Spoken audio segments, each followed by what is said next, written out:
Conference supported by the International Rescue Committee, the IRC.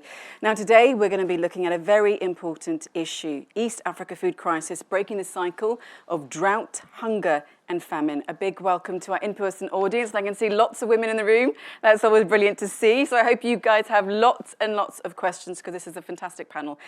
And also for everyone who is joining online. For anyone, of course, who does want to put in a question, please put it into our Slido app and I'll be picking out your questions for later on in the programme.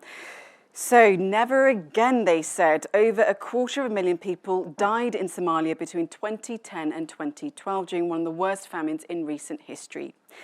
In its aftermath, the international community promised much. They promised policies to tackle the root cause of hunger and drought, so that this is a famine of this scale that would never happen again.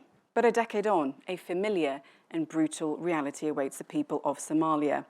As the drought worsens, an even worse famine looms large and hundreds of thousands face starvation, with children aged below the age of 5 being extremely vulnerable at this point.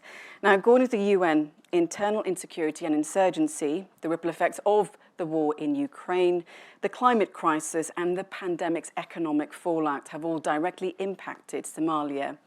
They say it needs about $500 million in aid alone, but will that come? Now, over in Bali, in Indonesia, the G20 have been meeting and expressed concern over an alarming increase of food insecurity. The EU has pledged an extra 210 million euros. Does that do enough? Well, one thing we can say is that help needs to come fast. The IRC are predicting an imminent famine in Somalia. But this is also a crisis that goes beyond one country, and that is, of course, the subject of today's debate. Now, as humanitarian organisations have vastly scaled up their response, the international community has perhaps gone a little bit into reverse. Oxfam, for example, says only 3% of the total $6 billion pledged under a 2022 UN humanitarian appeal for Ethiopia, Somalia and South Sudan has been funded to date. Now, aid agencies warn that waiting for a formal declaration of famine that could potentially galvanise the international community could be far late to save lives. So what can be done? Well, let's ask our experts. But first, we're going to have a keynote statement by Shashwat Sharaf. He's the Regional Emergency Director, East Africa at the IRC, who joins us remotely. Shashwat, please go ahead.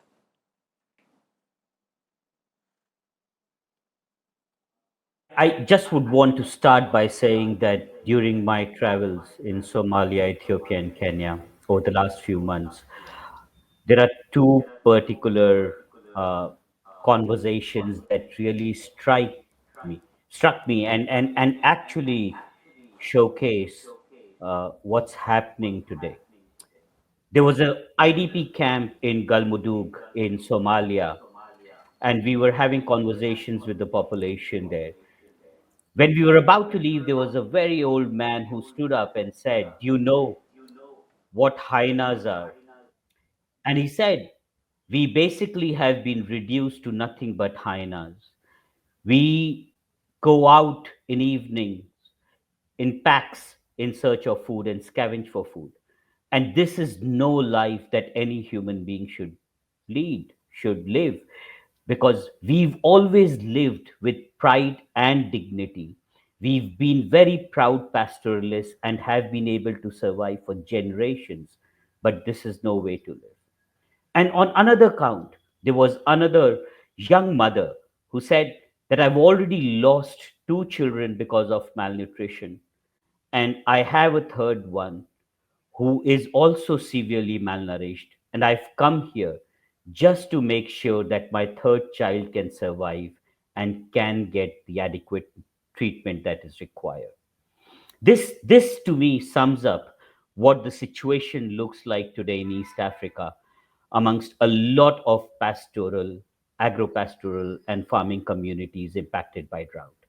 I would want to round it up by just putting forth some hard-hitting facts and numbers. The way we've seen the drought progress just between November 2021 and August 2022, less than 12 months, we've seen severely food insecure households in Somalia increase from 2.3 million to 7.8 million. in Ethiopia from 6.8 million to 8 million, and in Kenya from 1.4 million to 4.1 million. Today, we are talking about 7.4 million children who are acutely malnourished. And I think this is a cause for concern for everybody, all. And we're already talking about a forecast of below average fifth rainfall. We are already talking about near to complete depletion of livelihood assets for the impacted population, and difficult to imagine. It's difficult completely to imagine how the population will recover and rebuild. So, in the end, I would just want to say that the resilience of individuals, households, and communities today is hanging by a thread. Thank you. Thank you, Shashwat. Those are some really sort of horrific stories, and I'm sure lots of people that work in the field that you work in hear almost daily. If I could, a quick follow-up question. With the scale of the crisis so huge and the needs being so massive, where do you even start? Can you sort of paint that picture for us? So, the first bit is that despite the intrinsic uncertainty of the rainfall forecast, we know that there is a solid certainty about the urgent need for global support and solidarity avert to avert a famine. And I think that's the key. But where do we start? I would say the 7.4 million children who are acutely malnourished need treatment today and not tomorrow. And I think that's where we start. We start by making sure that there is access to water for households so they don't have to abandon their houses and move into camps, into urban and peri-urban areas, and live in camps today and continue to live for weeks and months just to make sure that they have humanitarian assistance, basic food, water, and shelter in situations such as this. So my call is that we cannot and must not wait for a famine declaration and for any additional rainy seasons to fail. We just need to act today. Thank you. Thank you so much, Shashwat. Okay, well, that was quite a key introductory statement. And let me now introduce everyone to our panelists. We have Andrea Kulima, who's a director, Sub-Saharan Africa, Asia, Latin America, and Pacific at DG ECHO at the European Commission. Welcome. I also need to point out that she does have a bad back. So if you do see her standing up and walking around, do not mind it. As someone that also suffers from back issues, I completely have solidarity with her today. We also have Maria Arena, MEP, Chair of the European Parliament's Human Rights Subcommittee and member of the DPAP Committee, the European Parliament's Delegation for Relations with Pan-African Parliament. Welcome to you also. Thank you for taking part. Joining us online, we have Fozia Mohammed Ali, who's the Operations Director at Gredo. They're a local non-profit in Somalia. There she is. Welcome, Fozia. Thanks for joining us. And then finally, we have Harlem Desir, who's a Senior Vice President Europe for the IRC. Welcome to you also. Now, Eleanor Heavey was meant to be joining us, the Associate Director, Centre for Disaster Protection. She can no longer join us due to some personal reasons. So we do hope that she is okay. So welcome to everyone. And as I was saying, this really is a panel of experts. So we really are pleased to have all of you participating today. But first, let me ask all of you to introduce yourselves. So Andrea, if I could ask you to go first, please. Okay, so you mean to do an introductory statement or to introduce just ourselves? Introduce you. You can say exactly whatever you'd like to say. All right, so I work in DG ECHO now for more than 20 years. I'm the Director for Operations in Sub-Saharan Africa, Asia and Latin America, which is a very nice job, but also a very tough one because you're always asked to prioritize and to give to one or the other. And when you look worldwide, you see that the needs are actually increasing. And the disasters are increasing throughout. Although we increase our funding, it never catches up to the level we would like it to be. Okay, thank you. MEP Maria Arena. So I'm chairing the Human Rights Subcommittee at the European Parliament. I'm also in the Environmental Committee, Environment and Health Committee. and I used to be in the INTA committee, so International Trade Committee, and so it's really interesting to work on these different issues, environment. But because they're all interlinked, yeah. Yeah, they are totally interlinked. When we are talking about climate change, we are talking about human rights, because we have seen that with this climate change, people are just deprived of their fundamental rights, just the right to have access to water, for example, or access to live in their own region. So it's really something that is really linked. And when you are dealing with international trade, you see also the way we as Europeans, we are pushing for our own model in these countries, and sometimes it's not the model that we have to push for in this country. And so it's also something that we have to have in mind when we are dealing with this policy, and to have a kind of coherence in the policy that we are making with these countries in the south. Thank you so much. Over to you, Fawzia. Thank you. I'm Fawzia Mohammed Ali. I'm the Operations Director for GREDO.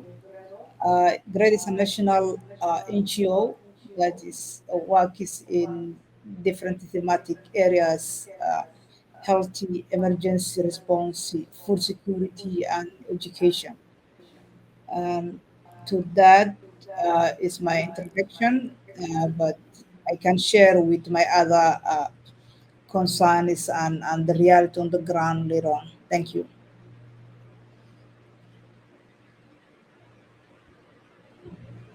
I'm Senior Vice President Europe of the IRC. We are working with our colleagues in 40 countries in the world, supporting them, doing fundraising, policy and advocacy in Europe. We also have different offices and programs in Europe to welcome refugees in Greece, now inside Ukraine, also in Poland, in Moldova, and also since 2015, programs to support the integration of refugees in Germany, and more recently also in the UK. Thank you so much. Okay, well, let's open up the debate then. Harlem, I'm going to touch upon what Shashwat was talking about there, his travels in Somalia, where he was saying people are basically reduced to hyenas, 7.4 acutely malnourished. When we're hearing all of these, really horrific things, these horrific stories, and people lacking their dignity, what would you say is the root cause of the failure to act when it comes to East Africa? This is a question for me. So first, Mariam, I want to say that I'm very happy that we can, the IRC, co-organize this event with Euractiv. I was in the region a few days ago. I was visiting Somalia. I was in Mogadishu and in Baidoa.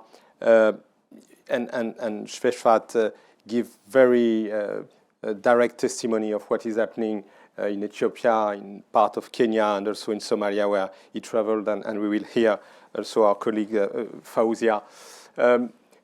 You have a combination now of climate change with 4 or 5 consecutive droughts, of conflict, and also of some consequences of the war in Ukraine, with increases in food price, in medicines price, and so on. And so you have millions of people on the move. In Baidoa, where I was, there is now roughly 1 million internally displaced people still arriving to the city, which was a city of 250,000 people. And you have kilometers of makeshift tents, in places where there is no water, there is no electricity. So the first thing is that there was a lot of early warning. This is a crisis which could have been anticipated because we saw the succession of these droughts, which are one of the consequences of climate change, for which this population in this country have almost no responsibility. I mean, the carbon emission of this country are nothing, but they are paying the heavy price.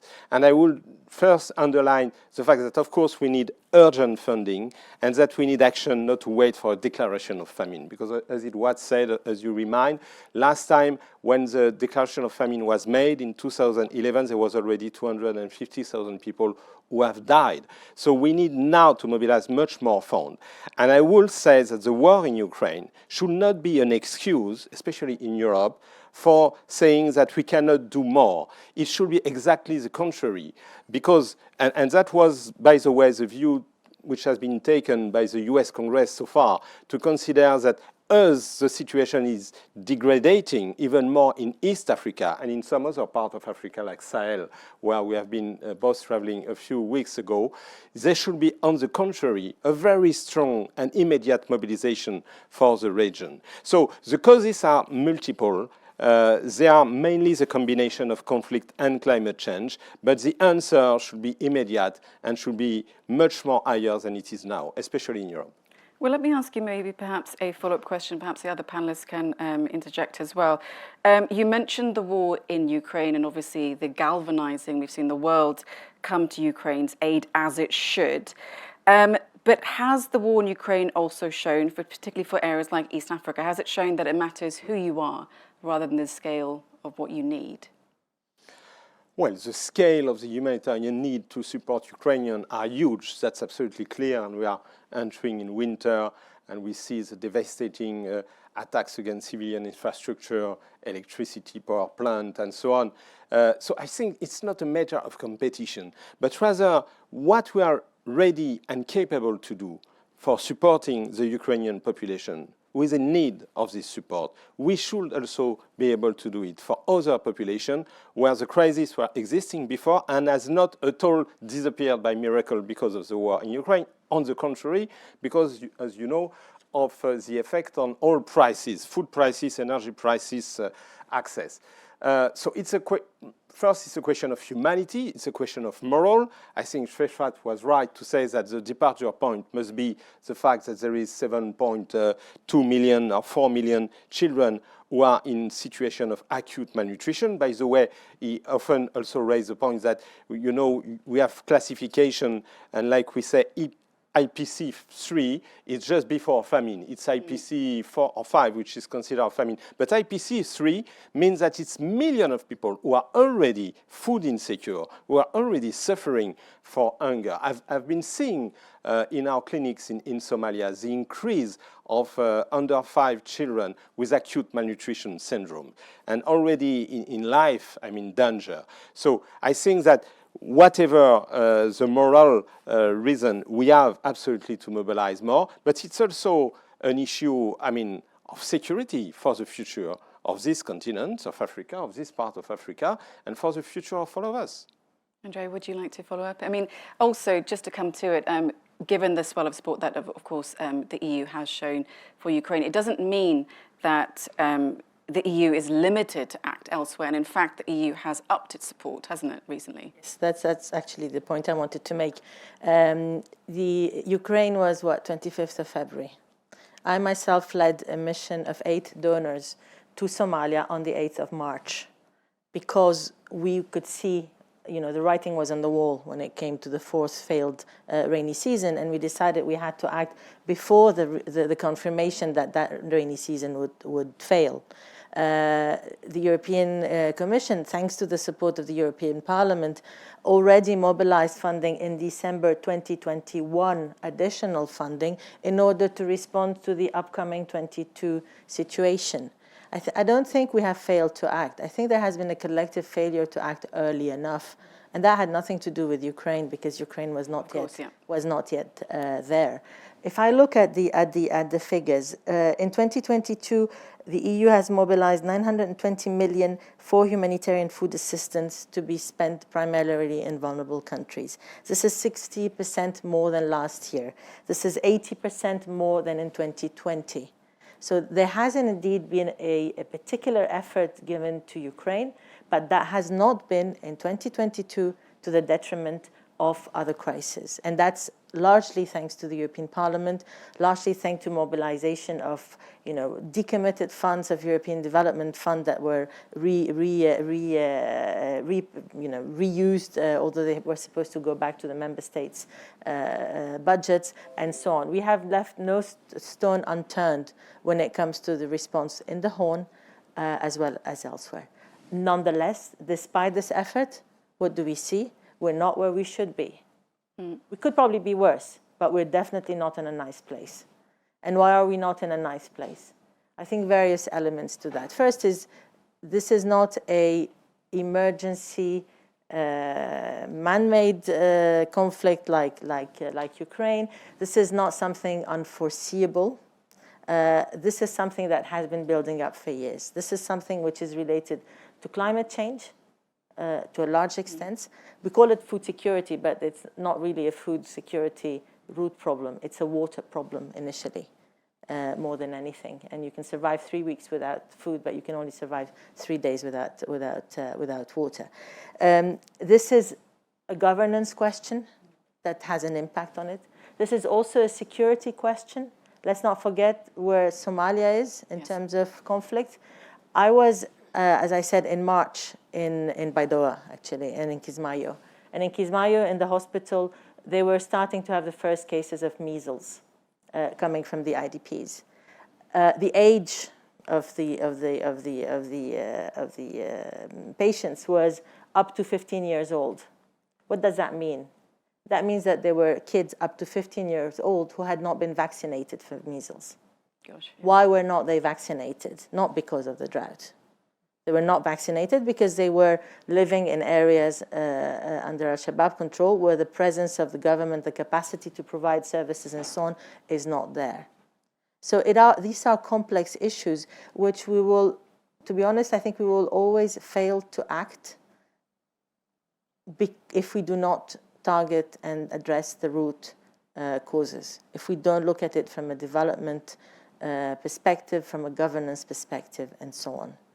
I was shocked when I was in March to hear how much 200 liters of water cost.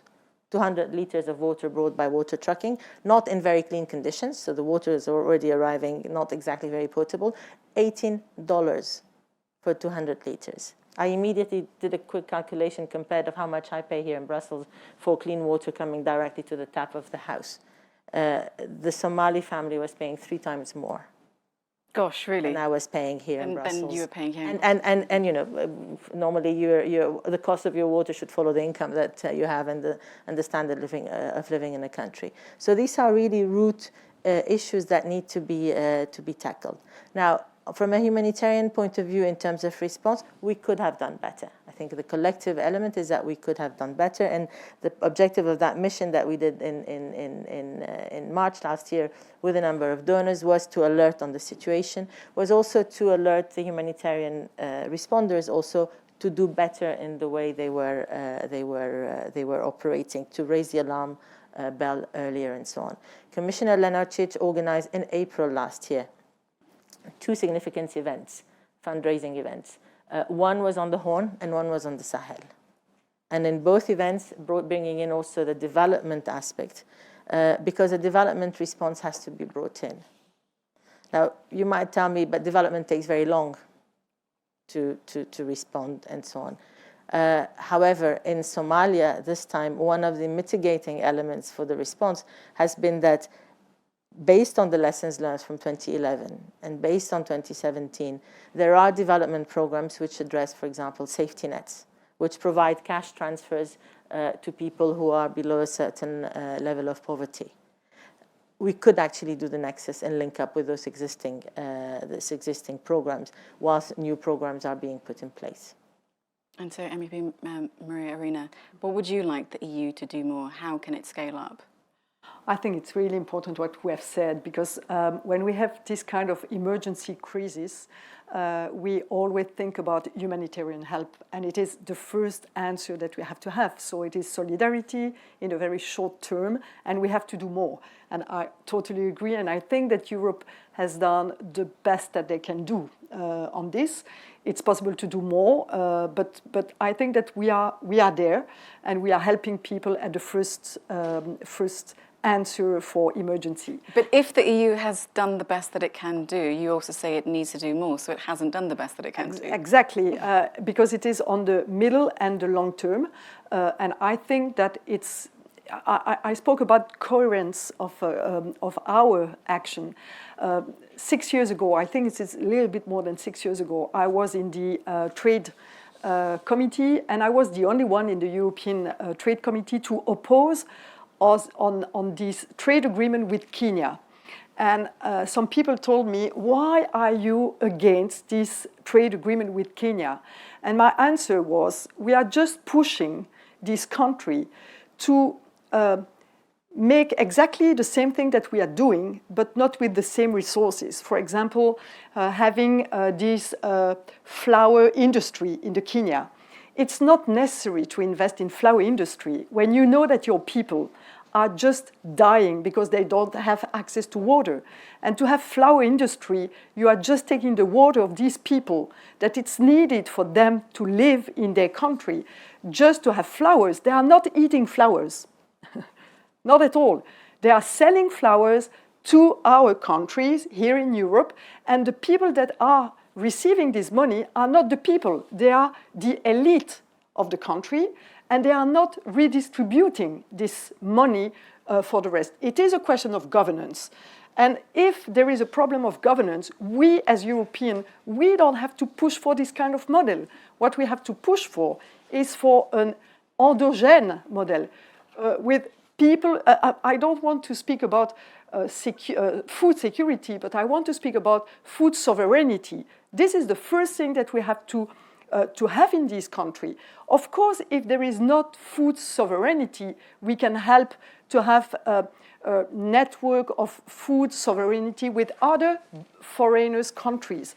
But the first thing that we have to do is not to push them to a producing sector of agriculture that is not feeding their people. And unfortunately, Europe, we are not really coherent on this, because in the one hand, we are supporting development projects, and it's really important to do so. And in the other hand, we are supporting business projects that are totally controversial with these development projects. And so what I'm asking for, and what I say that we are not doing our best, is having this coherent model, saying that the first thing that we have to do is, of course, humanitarian help, but the second thing is to give the opportunity to this country to be really sovereign on their agricultural product in this country.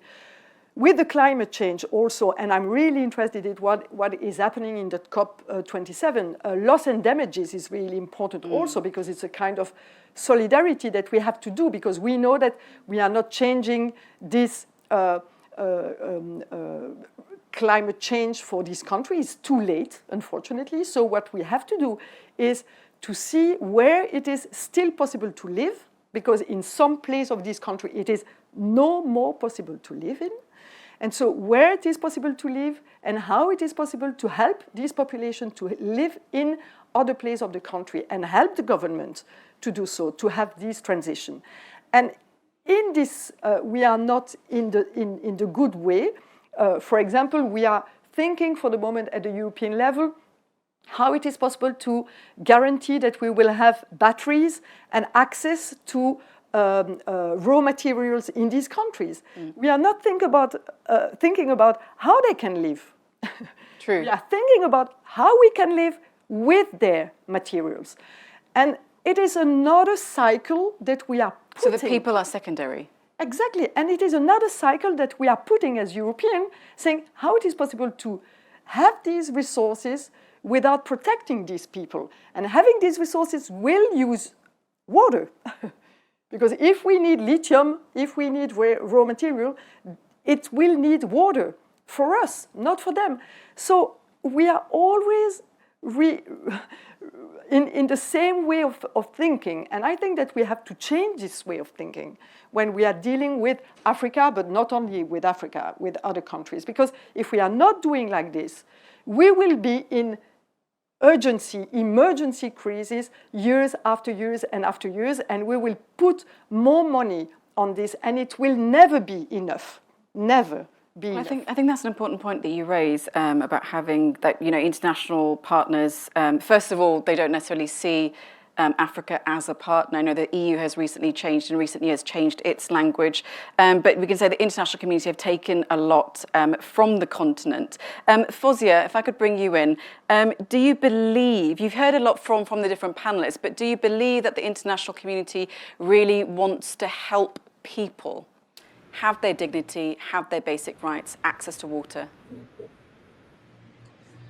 I think the intention is there, but sometimes it's too little, too late. We are talking about the 50 failed season, and people here, they live on farming, livestock, and some of them on fishery, which is the only sector that is not well invested but could survive in such climate affected issues that had come. The EU has pledged and donated to some extent, but that would have been helpful only like if 2022 we had enough rain, and that 60 million would have helped people to recover. But we are talking about after that another two seasons that had failed, moms and her children walking 200 kilometers so that they don't diminish all of them in one locality, so that they can go where they think that they can get support. And unfortunately, what we are seeing on the ground in Baidawa, which my colleague IRC had visited and has seen on his own eyes, that this overcrowded makeshifty, which is not even unnatural makeshifty, it is like something that doesn't help them with the sun or the cold. And sometimes the data we have, it is not talking on the reality on the ground. We have malnutrition children that some of them, when they visit on our centers, the next visit is some of them we don't see them because they already died, and it's unfortunate children under 5 that had impacted highly. And what we see in Somalia and also in the East Africa is very frequently that it has become a yearly basis now, the drought and other incidents that happen. So in Somalia and East Africa especially, the drought, the COVID, the war in Ukraine that has also impacted, the food chain. It has put them in a situation where people cannot afford. We are talking about people who make less than $1 a day. A family of 5 to 6, 7 that when the father or the mother comes to try to make a living, and they get $1 or less, and with the high skyrocketing of living expense, it's hard for them. And it's also hard to face your child when it's angry and you can't feed them. It affects their pride, it affects them mentally, and also with these healthy issues that comes because of poor nutrition. So that is basically what is on happening on the ground. But more can be done, and the sooner we respond, the better. We are on the front line. We see on day to day. We go try to reach hard to reach areas where access is close to impossible. However, when we go there, we don't have enough of what the people are need. So sometimes it's even hard with going with the criteria who to select and who not to select to support them, because to the situations we see there, everybody who's there is in need. But we have to do selection and say who's on the priority, which is unfortunate, and it breaks our hearts. To you. So much more needs to be done to meet all of these needs. Fozzie, I don't know if you we're watching the news today. I mean, obviously the G20 are meeting in Bali, and they've made latest pledges saying that they will be focused on food security. For you on the ground, do you think that the G20 can be effective in countries like Somalia? Or is it too cynical to say that perhaps this is just talk, especially given that one of the G20 members is Russia, a country that their invasion of Ukraine has caused a lot of the current food scarcity that we are seeing today? I think it's something they can be done, because as we know, Somalia and the countries in the Horn, they contribute less than 3.5, especially Somalia. We could say we even contribute less than 1% of the climate change. And yet we are being affected mostly. We have, people who have lost more than 70% of their livestock, and that was the main sources of income for people to live on. We have families who have now abandoned their farming because of the effect of the drought, recurrent drought. And also here we have seen donor fatigue because there wasn't a strategy to address people who are more affected the climate change. But I'm happy that now the discussion is there and some actions hopefully will be taken, and it's not just a talk of the talk, but actions will follow, so that we can't change what has happened, but we can mitigate the impact, and that's one way that people can take responsibility of their actions, and at least stand with other people who don't have economically, are not viable to survive through this climate change. So Fawzia, though, talks about those two horrible words, donor fatigue. Harlem, what can a G20 statement really do to galvanize aid and support? Well, I've seen that the European Commission has announced a new fund of 210 million euros for 15 countries most affected by a food crisis, and this is in top of the 8 billion special fund for 2020 to 2024. So I think this moment of gathering of the leaders of the more important economy are very important to try to accelerate the mobilization of support. I agree that the European Commission and the Parliament have done their best, but when I look at the cuts in some member states or other European countries, even no more member of the European Union, in their aid budget, I mean, we are facing a problem. Yes. And there is sometimes politics in it. There is new priorities because of the economic and social crisis in Europe, because of the increase in energy prices. We have seen already that kind of attitude during the COVID. And it has had a very strong impact on public opinion in African countries and on the political and geopolitical reaction to the war in Ukraine. I mean, people during the first phase of vaccination have seen that we keep the vaccine for us. We did not share really the vaccine. So I think that now we have the COP27 at Sharm el Sheikh, we have the G20, we have all the world leaders meeting to deal with the new economic and energy world situation, but we should look also at the famine situation. And that's why we are organizing this alert, that's why we want to highlight the situation in the Horn of Africa. There is people who are at the verge of famine. In fact, probably, I mean, there will be maybe in the next weeks a declaration of famine, but it's already the situation for a lot of people. And so there is a need to act urgently. Then we also have to act on more structural and long-term response. It can be related to economic model.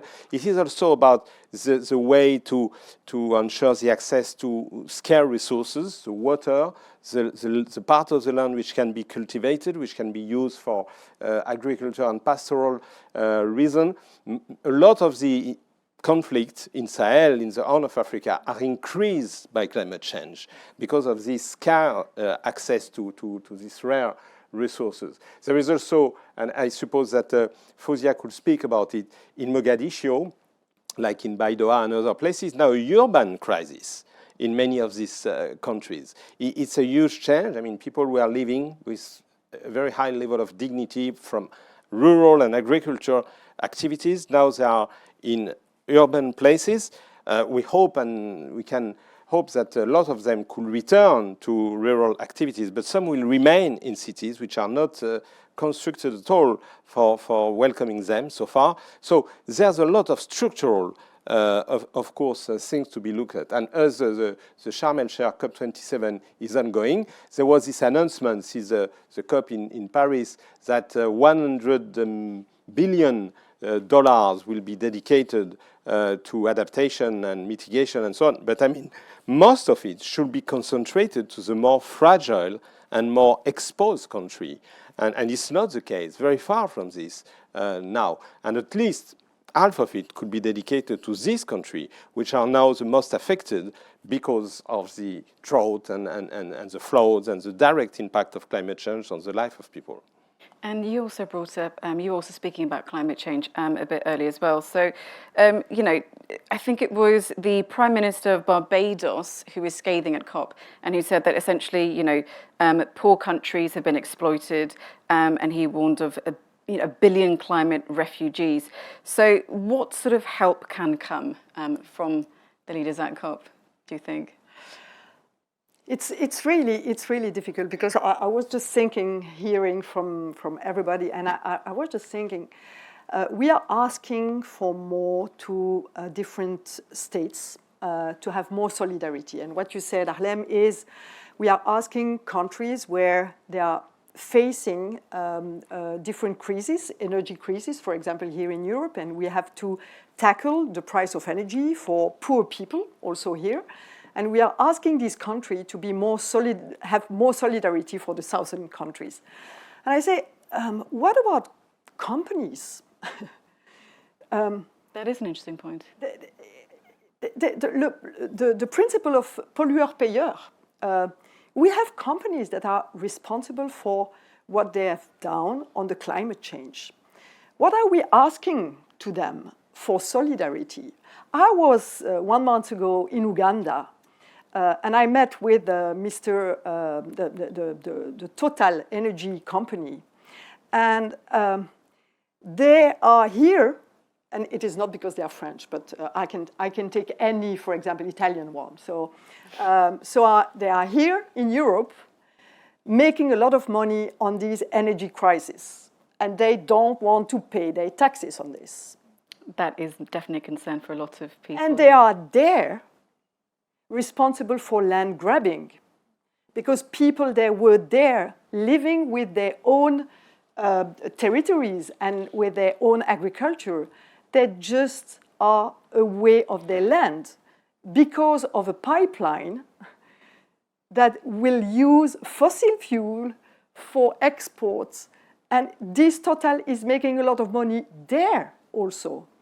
And who is paying for people in Europe that have no money for energy, and people in Africa that have no money to eat? They are states. But Andrea, it's really something that we have to.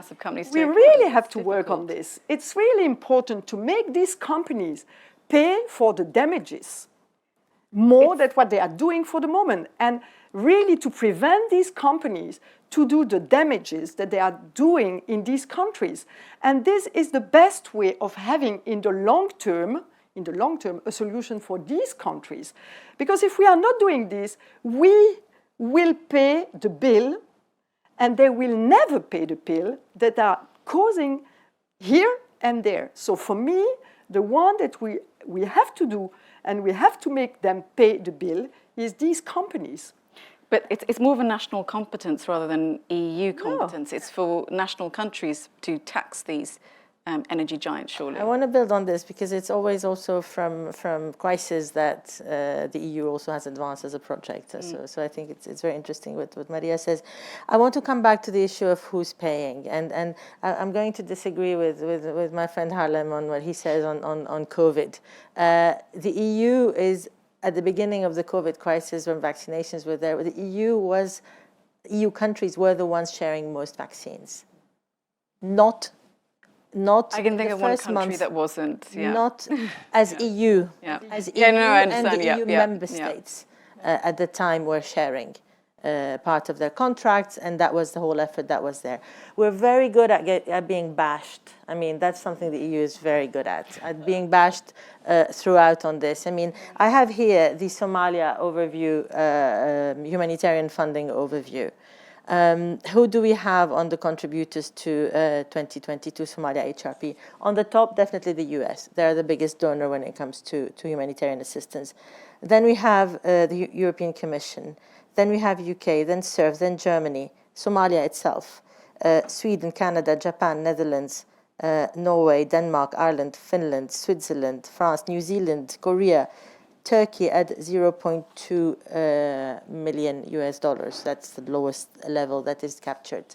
Where are the countries who are making money out of the increased energy prices? Where are the economies, the big emerging economies in this? Who are the countries who are reaching the 0.7? And indeed, some member states will reduce their contribution to humanitarian aid and to development assistance, notably those who are at the 0.7 because they have an economic recession and therefore, in absolute terms, they have less money to dispatch around. But we have a structural problem in the humanitarian world. I don't want to speak about the development one, but in the humanitarian world of a donor base which is far, far too small in terms of public donors. And the way the world is going, you know, despite increasing funds, despite the generosity of the European Parliament in increasing our humanitarian funding, it just ain't going to be enough if there's more people who don't chip in. How long would you like to add your thoughts to that one about the donor base being too small then? And no, how I you can agree. And if you look at the donor and the aid budget in general, including development budget in the EU, you have very few member states who respect more or less 0.7. Very few really respect it. And a lot of others don't do any effort. Hopefully there is the EU budget as such, but I mean each member state is supposed to, at minimum, respect its target of 0.7. Some were even above, and now are speaking about reducing it, which is a pity. Again, because I don't think that the crisis in Ukraine justified to diminish international aid. Regarding the vaccine, I mean, again, it's not a critique against you or against the European Union, but I mean, we have had a strong delay between the mobilization in the Western. You can't perhaps point fingers, but it did happen, yeah. In the global south. It's an image question largely. I think in the media of the countries I work on and in the media in general, there is a very narrative which is going on now, which can be refuted by facts when it comes to, for example, this issue of has there been less funding for humanitarian assistance because of Ukraine in Africa or elsewhere. It's not true. Yet still, the story is not necessarily heard or necessarily told. So whether it's because of disinformation or other issues or because we haven't been very good at saying what we do collectively over the past years, you know, I don't know what the reason is. You might know, you're a journalist, so you should know about that. Well, let's bring in Fozia then. Fozia, you've been hearing what the panelists in the room in Brussels have been talking about and the respect of 0.7. What's been your sort of thoughts as to what you've heard the panelists talk about? I think the climate justice is coming out, whether it's being companies who are responsible or the governments on each country that tries to get their fair share of responding to the climate change. Maybe the governments in EU needs to, you know, take accountable for these companies that has contributed to that. But in general, right now, what we are asking is that an immediate response with reflects on the magnitude of the crisis, and also a development that follows so that people can be, you know, cushioned on any other shocks that comes in. there is lack or not enough water resources, like this 1 million IDP camps that you have seen. They live on a small city that had already had depleting water resources. And now with all this population, it gets to a point that some of the days there are no water in Baidaba, which hosts this huge 1 million, close to 1 million IDPs. So water infrastructure investment is important. Investments on innovative way to curb and mitigate the climate change that also includes smart farming and other agriculture investments is important. We also need to look also how will people recover health and nutrition protection, which we are talking about that much people who are in overcrowded places where they have been uprooted from their homes, where they have right and protection, and then they come to these crowded IDB places which doesn't have walls to protect them, and they are not in their clans and families to protect them. So a protection issue is also there that needs to be addressed, and also peace and good governance is something needs to be looked at. Some of those impacts could be minimized if there was a good governance structures that are there. People could have predicted, what is going to be the situation in the coming months if there is a structure in place in those areas. So, good governance and peace building is also another way that we cannot overlook. Otherwise, we are going to be addressing a cycle of crisis. To you. Thank you, Fawzia. So just to pick up on Fawzia's last point about peace and good governance, how can you sort of, perhaps Andrea, this is a question for you, how difficult is it to get involved, to provide that much needed humanitarian support when you have these countries, the realities on the ground in these countries where you have armed conflict? How hard is it then for the EU, aid agencies, everyone, just to get involved and to actually not only give people the help that they need, but also give yourselves the security as you go around providing that aid as well? It's difficult, but it's possible. I think that would summarize it. It makes it more costly as interventions. You have to manage the risk which is involved in those interventions, but humanitarian aid is unconditional. And humanitarian aid is provided through certain channels which are trusted, which are the UN, the Red Cross movement, international NGOs, and their local partners. And I would really like to insist on the importance of the role that local NGOs play into this, because humanitarian aid has to be provided regardless of the political aspects. It makes it more difficult. It makes it less sustainable, because we've heard Fawzia, water in Baidoa, humanitarians can do small type of forage to get a bit of water, support water trucking, and so on. But they're not going to be able to do big investments which are needed in order to maybe desalinate water or do other things that are needed in a place like Somalia. I mean, it's not like you have multitudes of rivers. We do our little bit on that. I mean, we are funding now since 2 years 2 partners to do the river management of 2 main rivers. So at least those rivers don't flood, because that was also the thing. The irony of it is that you have a drought situation, but then when you have drought, you have flash floods.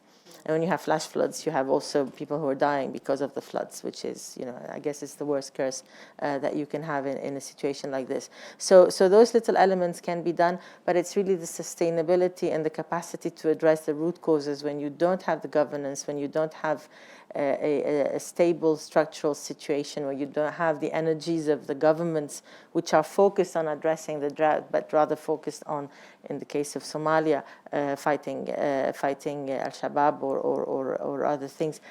It's very difficult to have an exit out of a crisis response. To limit the level of response you have to do, because you don't have the same level of suffering, and to address things early. One thing that struck me at a panel at the European Parliament a few months ago was an NGO colleague from Somalia who was talking, and who said that unfortunately, the situation had gotten so bad that they had to stop supporting the hungry in order to save the starving. That is Which means that you end up in an ethical choice as to the resources you have, that if you want to do what makes sense, which is to act early, anticipatory, address those people who are in IPC3, who are in crisis situation, rather than address those who are at the brink of famine, then you're making it an ethical choice, which is a very difficult one. But you know that if you only focus on the most acute needs, then you're going to allow the situation to deteriorate. And that's what the scarcity of resources leads in terms of difficult choices for the. And our conversation has sort of gone full circle now back to this idea of giving people their dignity. So if we're not just constantly just, papering over the cracks, responding to the immediate needs, where should the EU be putting its long-term planning into? How do you even do that? Where do you start, or how is the EU doing it? So I think development is important. So we have to reach more money for development, not only at the EU level, but also to the member state level. So this target of 0.7 must be the target for each member state. So we have to push for it. When we are speaking about the target of having more money to the NATO, it's easy.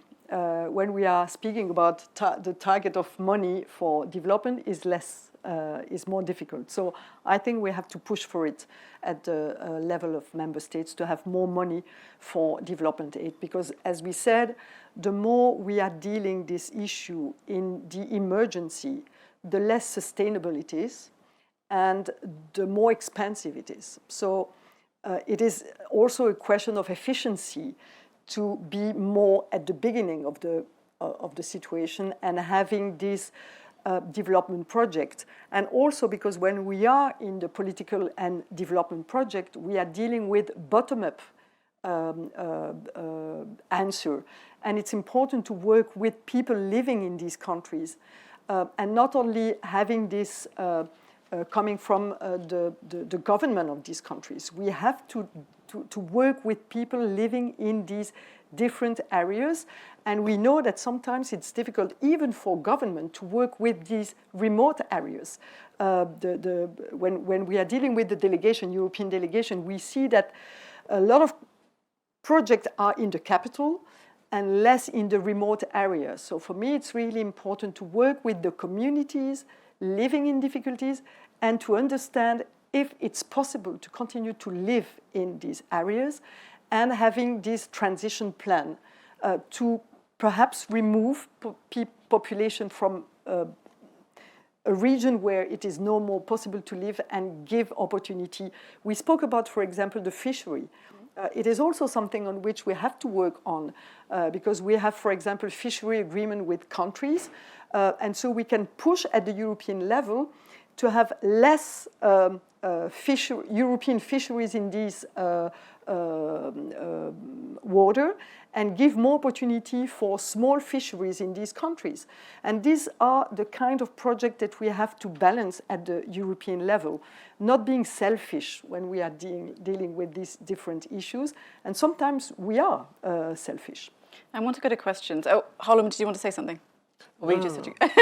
Okay, you were just touching your nose. No worries. I want to go to questions because we have about 15 minutes left. And given what you were just talking about, we have a question from Peter Barakzak, who says, why haven't local farmers been assisted enough to develop resilient food systems? Yeah, but just because we are just reproducing the agriculture system that we have at the European level, and we want other countries to be in the same production. I think it's totally wrong. The CAP is not functioning at the European level, and I think that it won't function at the African or other countries level. So we have to change this. And for example, when we are speaking about food security, FAO is speaking about fertilizer. I don't agree with this mechanism. I think that we have to promote little farmers in these countries and giving them technology, because it's not a question of leaving them alone, but also giving them new technology to have more efficiency in their farm. But we have to support them more. And the problem in development project, we are doing it. Of course, I was in Benin, and there are a lot of projects in small agriculture system. But in the same time, we are supporting with Benin these trade agreements with very heavy agriculture farm. And these are destroying the other because they don't have the same efficiency. And so what I'm asking for is more coherence in what we are doing and not doing things that are destroying the development mechanism. And this is really difficult sometimes because in Benin, we need to have the cotton from Benin. And so we are interested in having big plantation of cotton from Benin. And so we are supporting them in this big plantation. But if we support them in big plantation of cotton, we are not supporting the little farmers for their own sovereignty in the country. And so we have to understand that it's not compatible to have both. And it's interesting because you also brought up the fact that we take their batteries, but then, you know, as you were saying, we don't give the farmers the technology they need to progress and to go forward as well. Exactly. Harlem, you wanted to say something? Yes, because our mission is to help people to survive, recover, and regain control of their future. So we are the CRC, a humanitarian organization, but in fact, more and more of our program are also long-term program, and it includes a lot of agriculture programs. For example, contributing to the Great Wall in the Sahel, helping. I was in Central African Republic where we have a program where we help people to grow new cattle so that they can recreate livelihood. We have been speaking about all the cattle who died in the east of Africa, and there is a lot of question about how to support people to develop new agriculture activities, have access to water, and regain a real control on their future. And that's right, that at the same time that we have to look at the emergency, and here it's very high, we have also to work on prevention, because as Maria said, all investment in preventive, in long-term kind of action will diminish the costs anyway of supporting people in need later, and will be very much more efficient. So of course, in countries where there is conflict, it's much more complex. That's also one of the reasons why in Baidoa there is roughly 1 million internally displaced people. It's like an island in a region which is controlled by armed groups, and where people go because there's no water elsewhere, and it's the only place where they can have humanitarian access. But we have to think of the way we will help these people to regain a real normal economic activity. And it will mean a lot of investment in thinking of the new kind of agriculture, and not an agriculture which is mainly oriented through exportation, but which is mainly oriented through people's dignity. There's a question here that actually feeds into what you were saying. It's from Joy, who says that rather than making the drought-stricken countries depend on aid, wouldn't it be more effective to give longer-lasting solutions, for example, investing in seedlings that are drought-resistant wells, flood-resistant structures, supporting innovative ideas like that? Perhaps, Andrea, you could take that one. No, certainly. I mean, I think that question is spot on. You could take it one step further, urban management. Why do we have a problem in Baidoa on top of what you saw is because the people who left in 2011 because of the drought of 2011, the people who left in the 2017 drought, those people are still there, and they have not been able to graduate out of poverty. So when this strikes again, on top of the old displaced, you have the new displaced who arrive, but the new displaced are, of course, more destitute, but the old displaced are not in a very nice place either. So that ability to actually find durable solutions is extremely important. Water desalination plants, elements like this. But for that, you need to have also a government who is able to put together a development plan, which is a longer-term plan. So that also it's a place, so that investment can come, because that requires also private sector investment and so on. So we go into a different ball game than the one of an emergency humanitarian response to one that addresses the root causes. Okay, one last question. I'll give it to Fawzia. It's from Michelle. Michelle says, do the speakers anticipate or advocate an increase in the use of direct cash transfers to individuals and families as an effective and sustainable means of combating chronic hunger? Fawzia? The direct cash transfer is something that works for the people, and it also gives them, that pride that they don't have to sit somewhere to wait for the food to be delivered, which can also put sometimes them in risk. So but it depends, the resources that are available at the time. We know the need is too big, but the funding that comes through is too small. But one thing that is proven because of the mobile banking that is available now in Somalia, that helps a little bit through this cash transfer, and it gives them now the ability to buy the commodities that they need. Although the price inflation also affected them, how much they are able to buy to feed their families. What you could have given 2 years ago that could have helped it for 20 days, now it's not even enough for 15 days because the price is skyrocketing. Access of the food, which is another problem. Transportation of those goods, went up because of the fuel price that also went up. So there are a lot to unpack, but what we are really encouraging the cash transfer so that people will be more safer. We don't put them in a harm way. At the same time, they are able to survive and buy the communities that are mostly in need of them. That used there also was dignity. Thank you so much. Okay, well, we only have a few minutes left, so I'll ask you guys for your final thoughts. And perhaps you could frame it within this final question. If this cycle of drought and famine can't be broken, what is the future going to hold? Andre, please go ahead first. Okay, I'll maybe start where Fawzia left it on this issue of cash transfers. I think it's a very important tool to respond, and I think a balanced humanitarian response is one that combines cash transfers because they give that dignity to people, because they also contribute to markets and to agricultural producers being able to sell their things. But it has to also be combined with basic access to services, water, medical assistance, and so on, which cannot be bought with cash. That service element has to be done.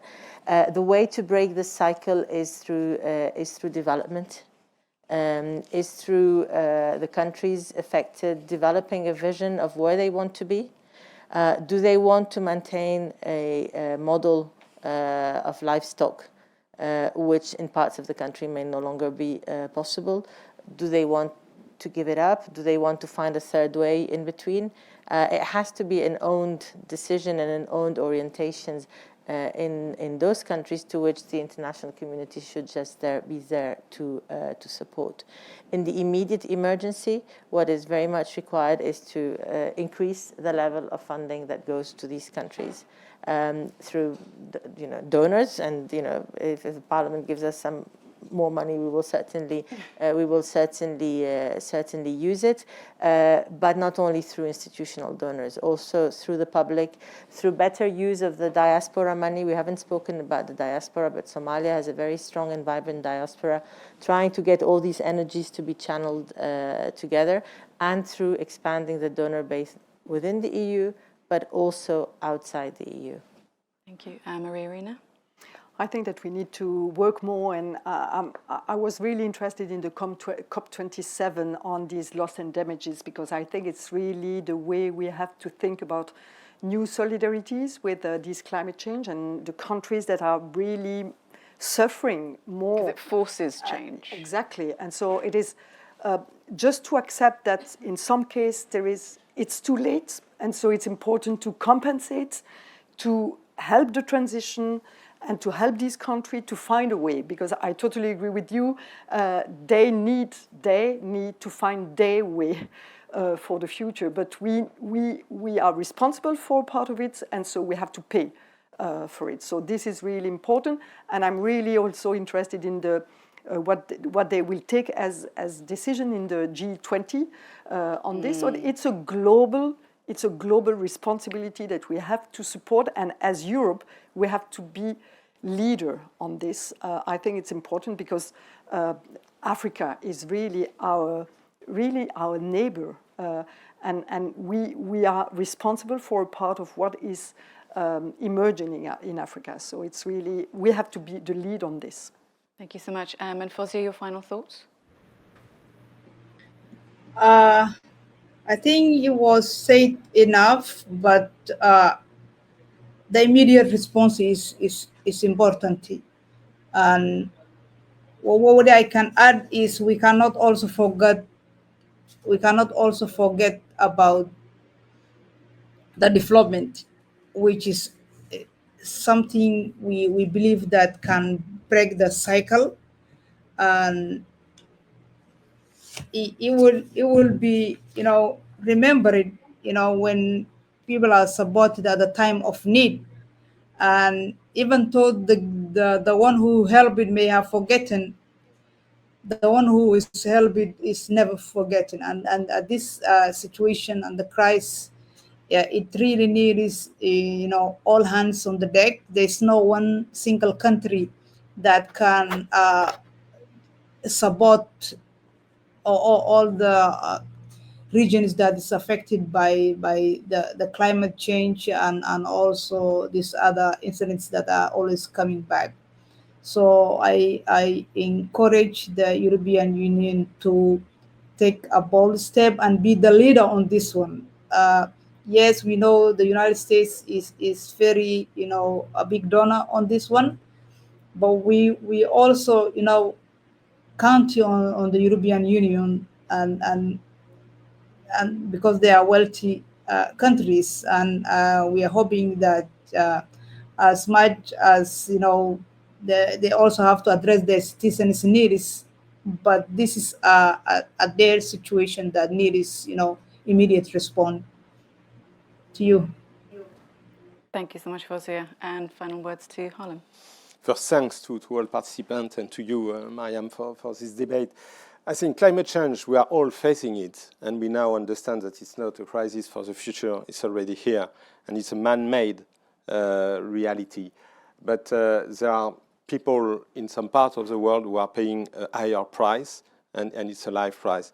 And those are the people, especially in the Horn of Africa, in Sahel, in some other places, in Pakistan, we've seen the flooding. And so, I mean, we all have to face it, but we have to support more those who are most affected now. And we have to do it working with the local communities, with internally displaced people, with the host community, to help them to cope with this and to reconstruct a new model of development. Of course, when we are working in places of conflict, we also face impunity of the crimes committed against the civilians. This is also something very important. We have to combat this impunity, which restrains the access to humanitarian aid. But again, it's by first being there in terms of emergency, avoiding a catastrophe. We are really at the verge of a catastrophe in this region, and then working with the community about prevention, because we have successes, drought, so we could see that this will arrive, and we see that these droughts, the droughts of now, will have consequences for the next harvest and so for the next years. So we have to work now on preventing and on helping this community to cope with this new reality. Thank you so much. And I think definitely this was a much needed debate.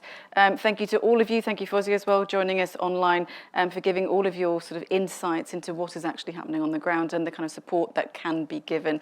I hope everyone watching in the room, everyone watching online has enjoyed, or at least understood the realities that are, of course, being faced on the ground. I'm Mariam Zaidi, watching your active debate supported by the IC. Thank you and goodbye.